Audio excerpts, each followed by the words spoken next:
துள்ளி துள்ளி போகும் பெண்ணை சொல்லிக் கொண்டு போனால் என்ன?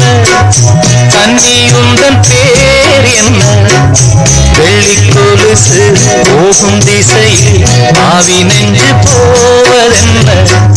துள்ளி துள்ளி போகும் பெண்ணை சொல்லிக் கொண்டு போனால் என்ன?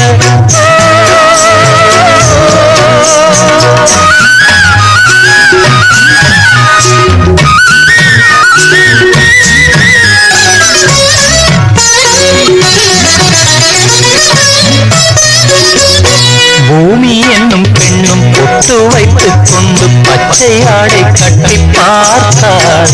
கோடை பெண்ணாரம் கொண்டு ஏன் வளைந்து போகிறார்? பூமி என்னும் பெண்ணும் பொட்டு வைத்துக் கொண்டு பச்சை ஆடை கட்டி